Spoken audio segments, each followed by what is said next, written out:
Luciana, onde você está? Então, hoje nós estamos em Rio Verde, na Tecnoshow, pessoal. O que é a Tecnoshow? Fala para todo mundo. É a segunda maior feira do agronegócio no Brasil e ela acontece na cidade de Rio Verde.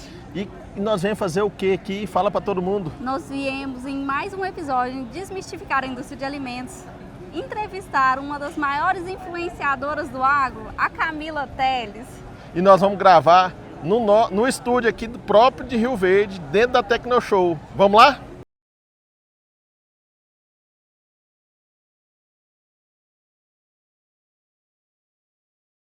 Pessoal, em mais um episódio nosso de Desmistificando a Indústria de Alimentos, hoje a gente trouxe uma pessoa também para ajudar a gente a desmistificar o agro. E aí a gente tem aqui, né, a Camila Teles para falar pra gente todas as questões que a gente quer saber sobre o agro no Brasil.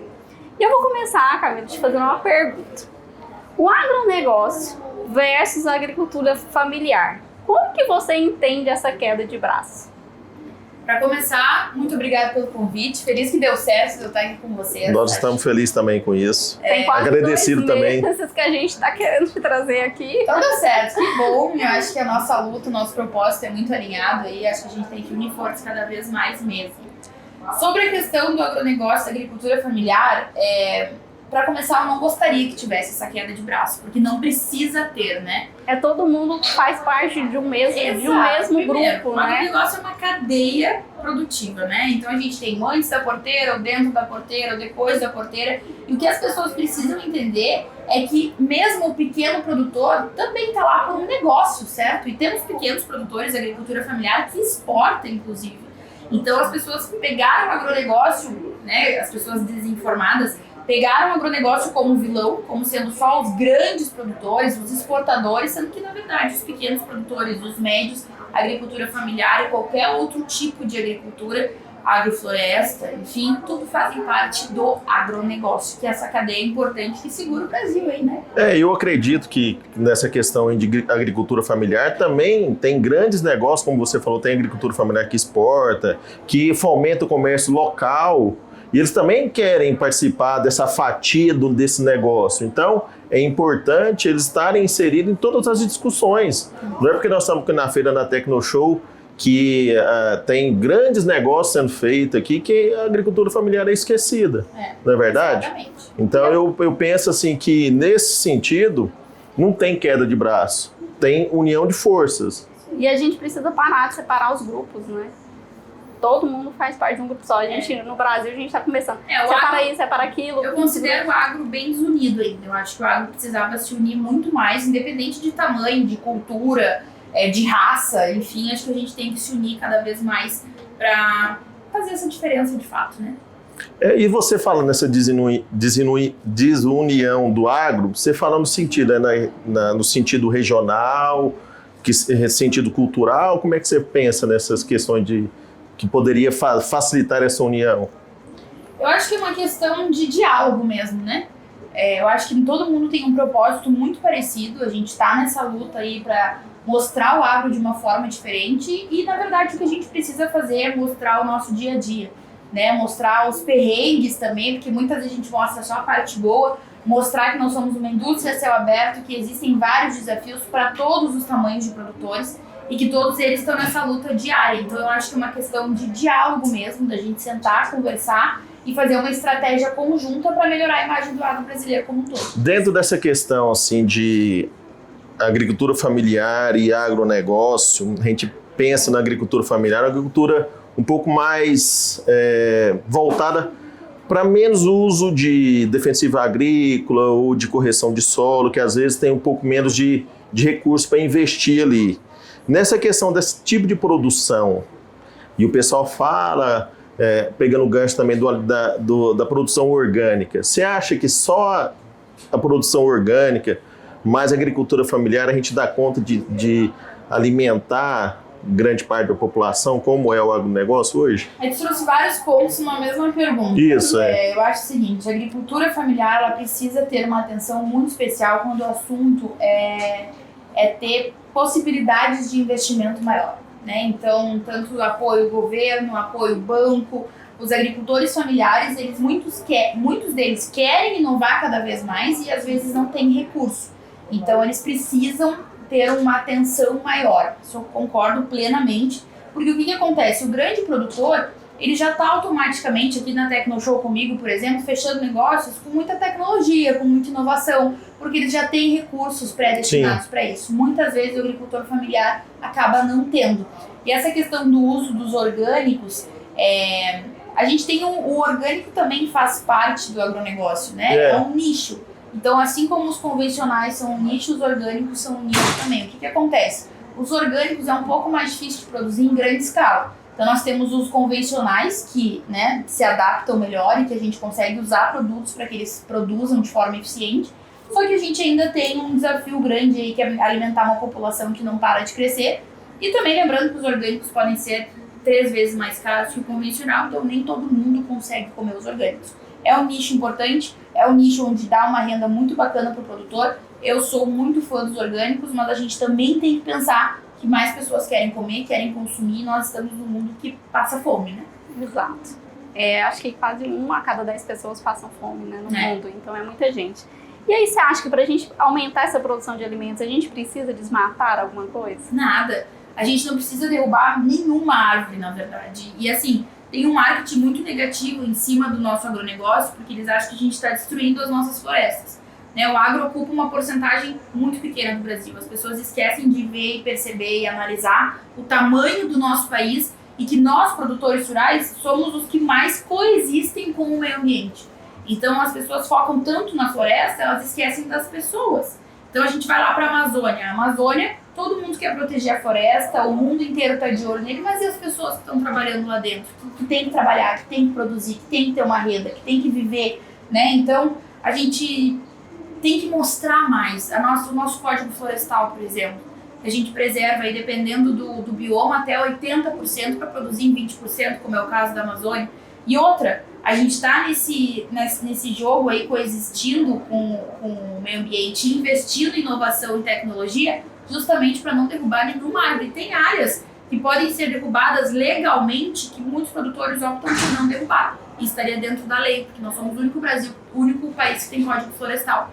Então, não precisa derrubar nenhuma árvore, a gente pode produzir mais, mas as pessoas têm que entender que nós precisamos investir em tecnologia, em transgênico, em produtos, em biológicos, em químicos, enfim, para que a gente consiga produzir mais no mesmo espaço geográfico. Até os transgênicos, né, Luciana? A gente fez um programa com um pesquisador do Sebrae, da Embrapa, ou da Embrapa, que é porque nós somos consultores do Sebrae também, então o Sebrae sempre não sai da cabeça, mas ele comentou com a gente perguntou muito sobre os transgênicos. Ele disse que não tem nenhuma pesquisa no mundo inteiro que fala que o transgênico é prejudicial à saúde das pessoas. E não sei por que tem tanta fato negativo contra os transgênicos. O fato de você chegar no supermercado, a pessoa olhar e perguntar assim, esse produto tem um Tzinho aqui no rótulo, esse rótulo aqui, esse Tzinho serve para quê? Eu falei, produto transgênico. Nossa, eu não vou nem comprar não, ele vai me matar. Eu falei, não, que isso? Não tem nada de ruim aí. Falei para ela, tem nada de ruim aí. Apenas ele utilizou uma soja, que ela foi geneticamente modificada e possivelmente ela produziu mais do que a outra que é comum. Só isso eu falei para ela. Então tem todo esse misticismo, essa parte negativa em cima do transgênico. Então, até um dos nossos episódios acabou de ir pro ar. A gente falou sobre isso. E aí, como é que você vê quando as pessoas falam assim, o Brasil nada mais é do que uma colônia que exporta commodities? Como é que você vê a sua visão, né, nessa questão? Eu vejo que quem fala isso, primeiro, não conhece o Brasil, né? E segundo, não tem muita noção do que a gente produz aqui.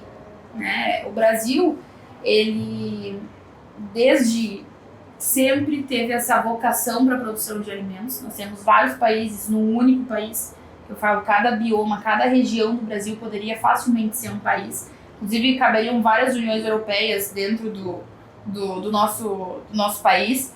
E muita gente de lá opina sobre o que a gente faz aqui. Dizendo que eles já fizeram pior lá, né? Muito pior. Então, eu acho que não faz nenhum sentido. E quando as pessoas falam, eles exportam commodity. Gente, pelo amor de Deus, a cada 10 sucos de laranja no mundo, 7 são brasileiros. Nós somos o maior exportador de suco de laranja, nós somos o maior exportador de carne congelada para os Emirados Árabes. A gente tem muitas coisas diferentes que são exportadas. Nós temos frutas, nós temos melão, nós temos mamão. Tava vendo que a gente produz, não sei, acho que é girassol também. Muito, a gente produz muita coisa. As pessoas que falam isso, elas não têm uma noção clara do que é o nosso país e do que a gente produz aqui. Exatamente. E uma questão que você fala bastante, que eu não sei que para poder às vezes trazer um outro ponto de vista, a chamada fazenda urbana. Explica melhor pra gente como é que é o tal desse termo fazenda urbana. Na verdade, a fazenda urbana é uma ideia de renda para quem quer produzir e não tem área, né? E a fazenda urbana permite, de fato, em grandes centros, que os produtos cheguem mais rápido até o consumidor final e mais frescos também. Mas o que eu quero chamar a atenção é o seguinte, tem muita gente que fala a agricultura urbana é mais sustentável, tá chegando para, enfim, cuidar melhor do meio ambiente, enfim. Ela precisa de energia 24 horas por dia. Ela precisa de vários materiais para manter a planta intacta, que até a luz, né, é artificial. Então, é muito relativo falar que ela é mais sustentável. Ela não é mais sustentável.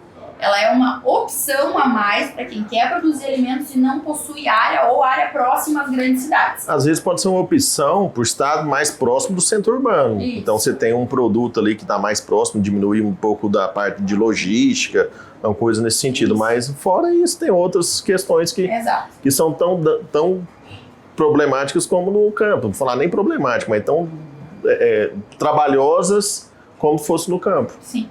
E sobre os defensivos agrícolas, qual que é a sua opinião? Porque até tem um pessoal que fala, né, que às vezes sem agrotóxicos não existe alimento, não existiria alimentos. As pessoas têm que entender que o nosso país é um país aí abençoado por Deus, bonito por natureza e propício a desenvolver praga 365 dias no ano. E as pragas gostam de alimentos tanto quanto nós. Exatamente. Então, assim, a gente tem o excesso de calor, a gente teve aí, essa noite choveu, agora subiu aquele mormaço, aquele calorão, onde os insetos gostam de agir dentro das plantações, não é diferente. Então, assim, a gente pode não usar nada, mas a gente vai produzir menos da metade do que a gente produz hoje, num mundo que exige que a gente produza ainda mais. Então, não faz sentido as pessoas falarem, eu não quero que vocês derrubem espaço, que vocês produzam mais, sem entender que a gente precisa usar recursos, inclusive defensivos químicos, para conseguir produzir. E eu ainda brinquei no meu Instagram esses dias, eu acho muito engraçado as pessoas reclamarem tanto dos agrotóxicos, e agora que a gente está passando por essa onda de dengue, está passando veneno na pele todos os dias. Então, assim, para algumas coisas é ótimo, para outras coisas é péssimo. As pessoas têm que entender o que elas querem também, né? Não, porque fica difícil. Vamos falar, todo mundo hoje, a maioria das pessoas tem pet. E um dos grandes problemas com o pet é carrapato. O carrapato se adaptou nesse clima e é uma praga. Então ele faz mal para os pets, ele faz mal para os equinos, para os bovinos, eles vivem na pastagem. Então, se você não usar uma substância para poder tentar controlar essa praga, vai baixar a produtividade de uma série de produção de pecuária, como é o caso da pecuária leiteira, né? As vacas, os que são melhores produtoras, que são as holandesas, são mais susceptíveis aos carrapatos, né? Então, como é que vai querer uma produtividade alta de uma holandesa para produzir leite, sendo que os carrapatos estão em cima dela? Ela não vai conseguir produzir, né? E em função disso, de pecuária leiteira, como é que você vê essa questão de que as pessoas não podem mais tomar leite? Eu acho um absurdo isso. Na verdade, as pessoas elas podem consumir o que elas quiserem. O mundo tá chato, eu não posso comer carne, eu não posso tomar leite, eu não posso passar isso, eu não posso fazer aquilo. A segunda sem carne, daqui a pouco vai ter a terça sem leite. Eu acho que as pessoas têm que pensar o seguinte, se cada um cuidasse da sua vida e parasse de tentar impor essas coisas para as outras pessoas, ia ser muito mais fácil. Então assim, vamos lá, usar o leite. Não gosto de tomar leite, tenho intolerância à lactose, não gosto, não me adapto. Maravilha, ninguém é obrigado a tomar leite agora.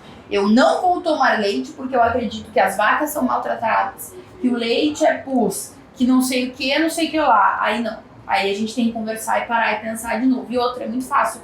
Ah, eu não tomo leite, mas eu como queijo, tomo iogurte, faço manteiga no pão, como bolo. E aí as pessoas elas desassociam que o leite está em muitos derivados, está em muita coisa. Então, até assim, no whey, né? Até no whey protein. Então, assim, eu acho que a gente tem que... A proteína, no caso, né? Então, eu acho que a gente tem que pensar de uma forma mais clara, menos lacradora, entendeu? Não gosta do leite, não toma. Vai tomar leite de aveia, leite de amêndoa, que não pode ser chamado de leite, né? Bebida de amêndoa, bebida de aveia. Maravilhoso, alguém produziu. É agro também. Então a gente tem que parar com isso. Mal o pessoal sabe que as vaquinhas que produzem leite vivem lá num galpãozinho com 16 graus, nossa, comida no pé do coxo. Até música clássica. Ouvindo música clássica. Então, assim, mal o pessoal sabe. Então é muito mais fácil. Já pensou uma gaúcha ficar sem comer carne um dia da semana? Deus me livre. Jamais. E sobre a questão da indústria transformar as proteínas em que a gente não pode comer em outro produto, o que você pensa disso? Assim, porque muitas vezes as pessoas nem sabem que isso acontece, né? Tu diz dos derivados, por exemplo, do gado, que dá pra fazer várias coisas a partir dele. Eu acho que é muito interessante porque tem uma foto que eu gosto muito que aparece que o gado não é só carne, né? Tu aproveita até o berro do boi. O gado, frango, suíno, tudo que alimenta de alguma coisa que é vegetal, transforma a proteína vegetal em proteína animal. Sim. Né? Então, aquele farelo de soja, que a soja foi extraída ali, o óleo, e aquilo ali seria descartado, vamos pensar assim, Volta para o animal. Claro. E não serviria nada para nossa alimentação, né? Na verdade, o farelo da soja poderia ser transformado em óleo, né? E o azeite que a gente usa... Não, mas isso depois, não. Então, não. Realmente. Então, assim, usa como ração para os animais, é misturado. A gente tem um ciclo muito grande de sustentabilidade. A gente tem os bioinsumos hoje também, que são produzidos a partir de proteína vegetal. Nós temos a gordura animal, que também ela gera aí biocombustível, biodiesel. E aí entrei já na parte de biocombustíveis, mas é legal a gente pensar que não é só carne, não é só um produto. Nós temos aí toda uma cadeia e tudo que tem lá é utilizado, reutilizado e a gente pode usar para várias coisas.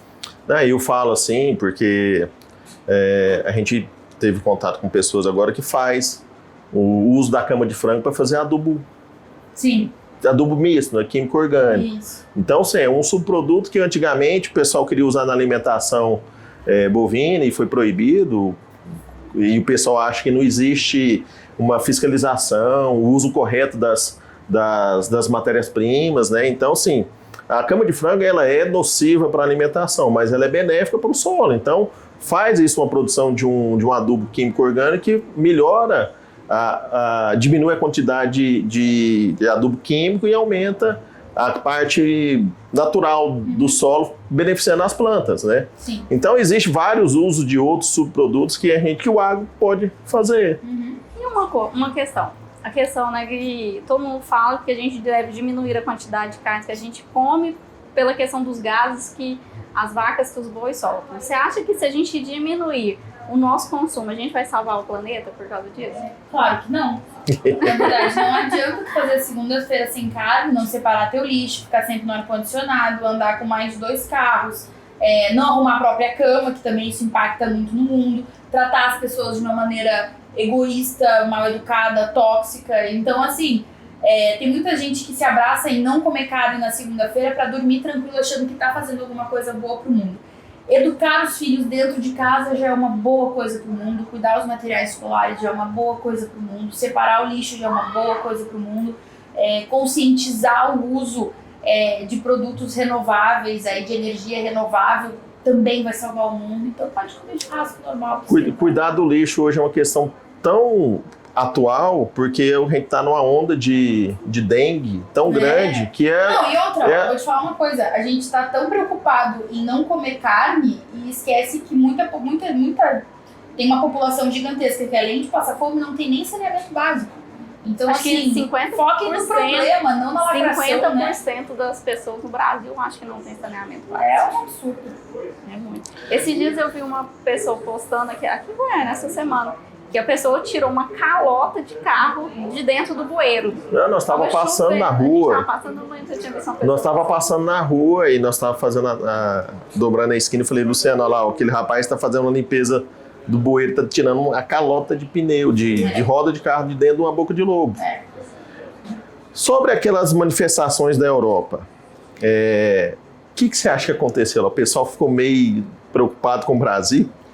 Na verdade, é por causa dessa agenda radical ambientalista que está acontecendo no mundo inteiro, né? Então, acho que isso foi o ponto principal dos produtores terem ido para a rua, porque, de novo, as pessoas acham que a solução é parar de produzir, é diminuir a área, é parar de enfim, trabalhar com pecuária, só que não é. Na cidade tem muito mais problema do que no campo.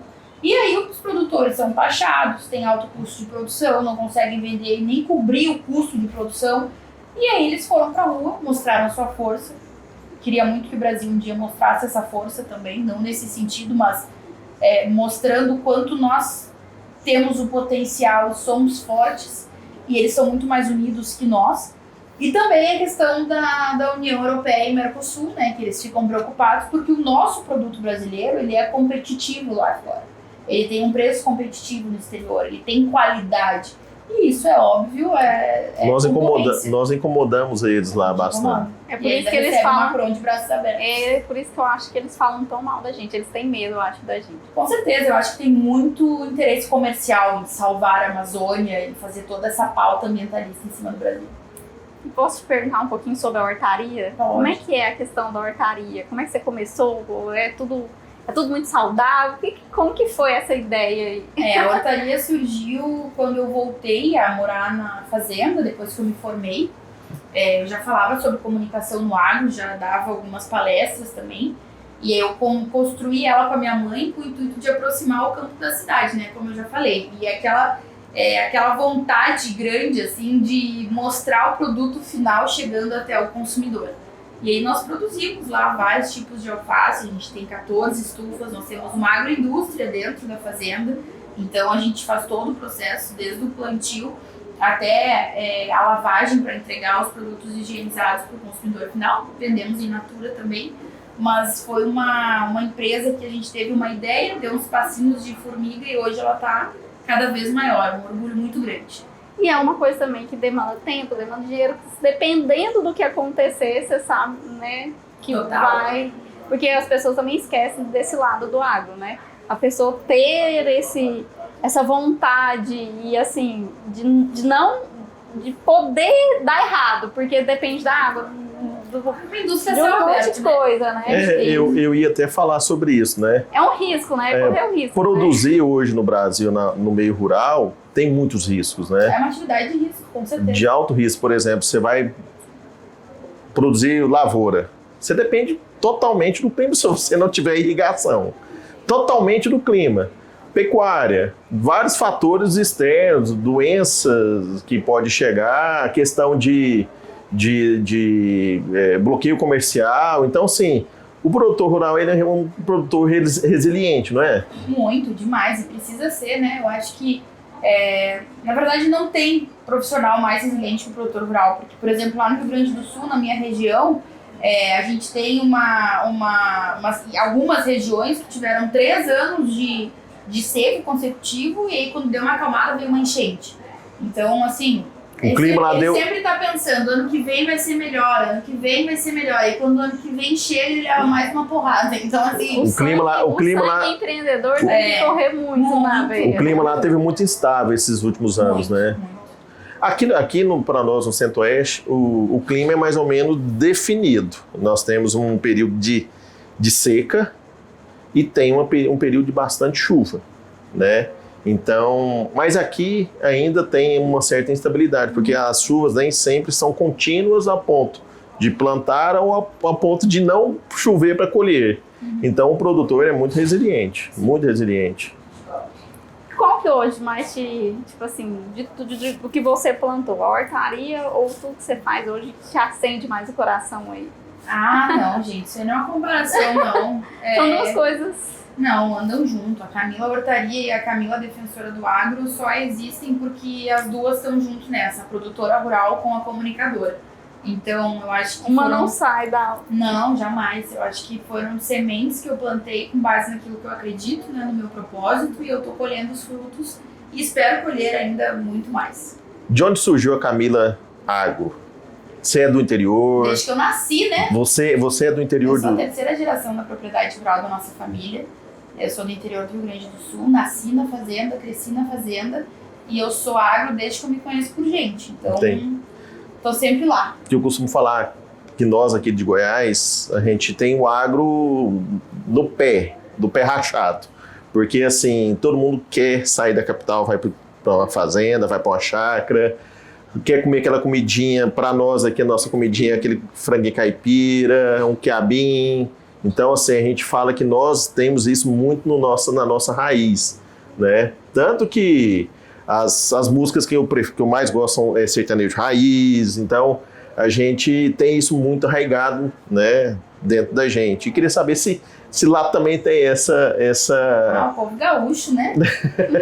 Com certeza. A gente tá sempre com o pé na terra. E é muito legal eu vir pra cá e perceber que teve muito gaúcho que veio pra cá, trouxe um pouco da nossa tradição também. Trouxe? Tem muitos CTGs, tem muito da nossa música nativista, então eu sou zero bairrista, eu falo que eu sou brasileira, né?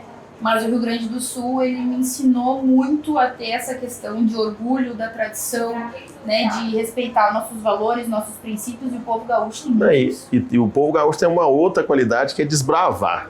Né? Então, O gaúcho veio pro Centro-Oeste, desbravou, tá desbravando Mato Grosso, agora tá indo pro Tocantins, Maranhão, Bahia. Então, assim, essa é uma qualidade dos gaúchos que eu admiro bastante. É isso aí. Camila, a gente queria agradecer aí, né, tudo que você falou com a gente, a sua disponibilidade. A gente sabe que a sua agenda é bem cheia. Aqui na feira tá corrida, mas a gente dá um jeito. Dá.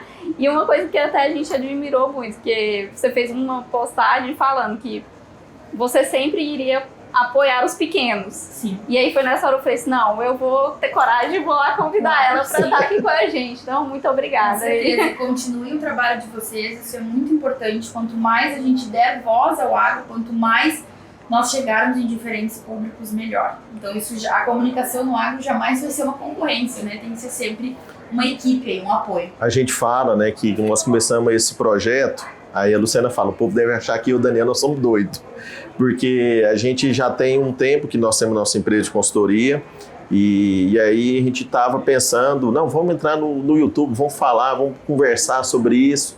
E aí a gente conversa com gente daqui, com gente dali, com agrônomo, com veterinário, com a Camila, vamos falar com empresa, vamos levar professor, e assim a gente vai tentando falar para chegar ao máximo de pessoas possíveis. Para tá? desmistificar, né? Desmistificar o agroindústria. As pessoas precisam entender que sem isso a gente não vai conseguir alimentar o mundo, né? Isso aí, bom demais, gente. Parabéns e Muito obrigado obrigado pelo convite. Obrigada Obrigado. por você. Gente, mais uma vez, nos siga, compartilhe e até a próxima.